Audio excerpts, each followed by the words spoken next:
As a chartered accountant with over 10 years of work experience, I've accumulated a wealth of knowledge on habits, behaviors, and benchmarks that can indicate or predict good financial health. In this video, I'm going to share all of my insights. There are three broad categories to gauge your financial health. The first category is habits and behaviors. Habits and behaviors are like the rudder on a cargo ship.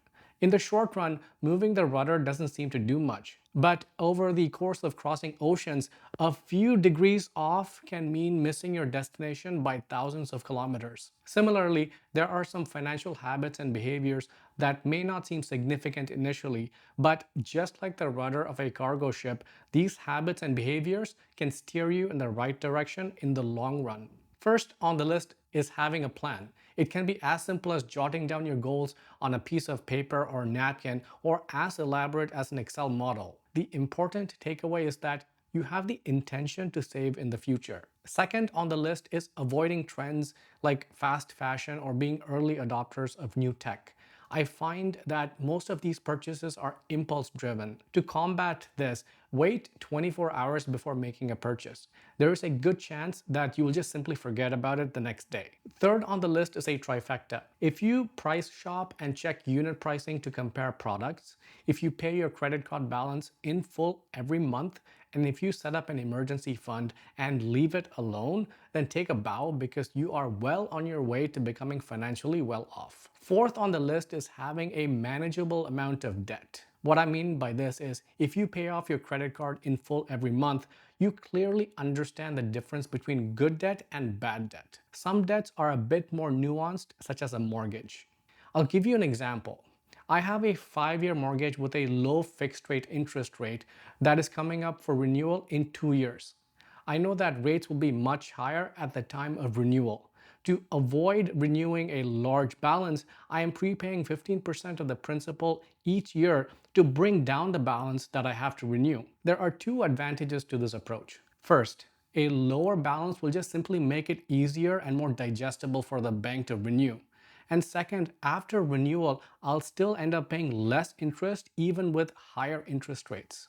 And chances are that if you are following or seeking out content like this, you either already have your finances in order or you are well on your way. The second broad category is your relationship with money.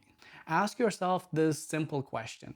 At the end of the month, will my bank account have more or less money than at the start of the month? It's a simple question, but difficult to answer unless you understand your income and expenses. Financially savvy people that I've met know their income, expenses, assets, and liabilities at any given point in time.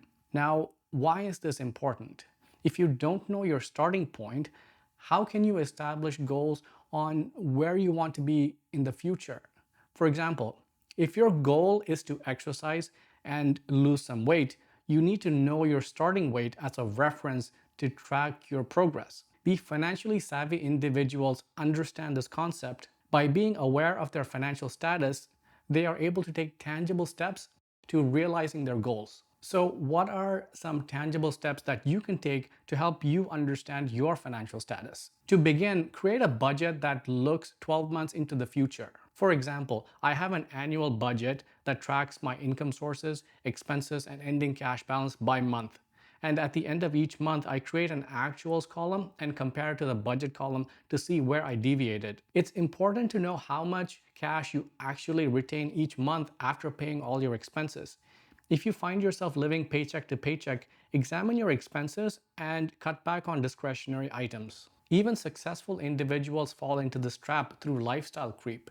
For example, once you start making more money, you might be tempted to buy a fancy car, expensive clothing, and make other impulse purchases. And before you know it, all the extra cash you make is just gone. The key takeaway here is that if you have money but live like you don't, then you are well on your way to becoming financially well off. The natural progression point from here is to think about the two levers that control cash flow: income and expense. So far, I've focused on controlling expenses, but there is a limit on the amount of expense you can reduce. Clearly, it can never be zero because of basic essentials like housing and food. However, your income potential has no upper limit. For a lot of people, a job is just a job.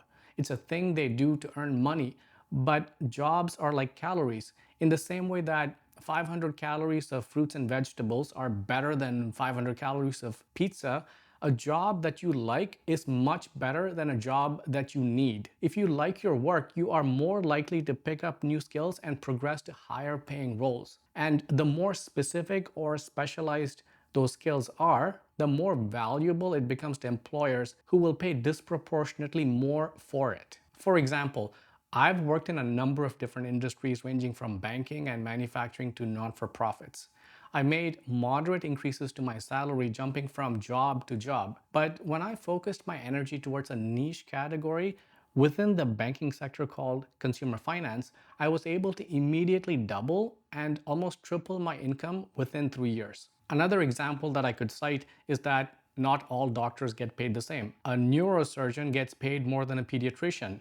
It might seem obvious because becoming a neurosurgeon is grueling work. Specializing in this field takes many more years of study, and their monetary reward demonstrates this extra work. With that said, should the pediatrician be jealous of the neurosurgeon? This brings us to the third broad category, which is what game are you playing? I'm going to borrow this topic from Naval Ravikant, who posits that there are two types of games you can play, the status game or the wealth game. While the internet might unify the world in the digital realm, in the real world, people still live in communities that share commonalities. For example, we live in cities, states, and countries and work in specific industries like tech, finance, or medicine.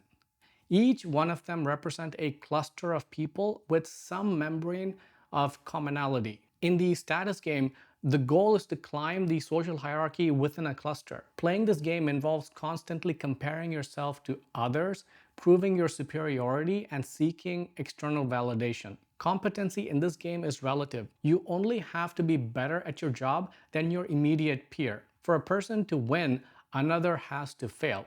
It's a zero-sum game, and a lot of people are in the status game, and science backs this up. In a survey of faculty, students, and staff at the Harvard School of Public Health, nearly half of the respondents said that they'd prefer to live in a world where the average salary was $25,000 and they earned $50,000, rather than one where they earned $100,000 but the average was $200,000. This shows that our need to compete with our peer group is strong. Another psychological trait that has a powerful hold on us all is a concept called loss aversion, which suggests that people tend to feel the pain of losing a dollar acutely more than the pleasure of gaining a dollar. This concept was first introduced by psychologists Daniel Kahneman and Amos Tversky in 1979. They found that people are more likely to take risks to avoid losses than to achieve gains. In 2022, the average annual salary in Canada was $59,300. In the context of the status game and loss aversion, it makes sense that most people would maintain the salary if it meant maintaining their status of earning more than their peers. Coming back to the case of the pediatrician and the neurosurgeon, it should not be surprising that there would be some element of friction or competitiveness. The average salary for a pediatrician is $238,000 compared to $508,000 for a neurosurgeon. To an outside observer, both of them hit the jackpot. But a pediatrician in the status game is comparing against other pediatricians and other specialties like neurosurgeons. If a colleague bought a Porsche, the pediatrician would feel the pressure to keep up to maintain status, while the neurosurgeon is probably feeling content in the knowledge that they are far ahead of everyone else in their peer group. But this contentment can also lapse into complacency. And that's because there is a small section of society who are playing the wealth game. In the wealth game, success is determined by absolute competency in a job or profession, not relative to peers. And validation is through the impartial forces of the open market. There are no grades, applauses, or titles to celebrate short-term accomplishments.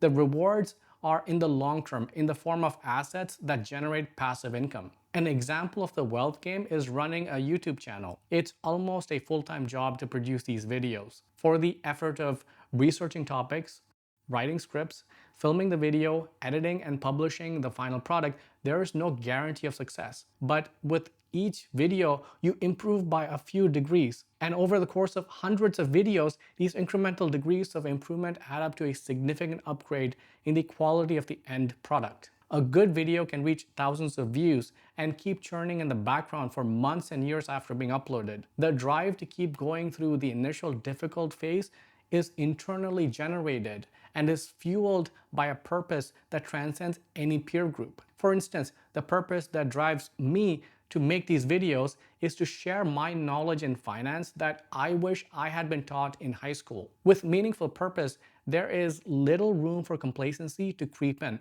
You might slow down here and there, but you never stop progressing. So what are the key takeaways from this section? People are hardwired to compare and compete. If the pediatrician gets jealous of the neurosurgeon, then that person will feel empty and unable to enjoy the lifestyle that they've worked so hard for. But people are also capable of change. If the pediatrician was able to go above the fray and appreciate their lifestyle for its own merit, that will lead to a much better relationship with money. The status game keeps you stuck in a cycle of expenditure to keep up with the Joneses, while the wealth game focuses on accumulating assets that will generate passive income. One gives immediate rewards with a short shelf life, while the other is a long game. So choose your game wisely. I'll see you in the next video.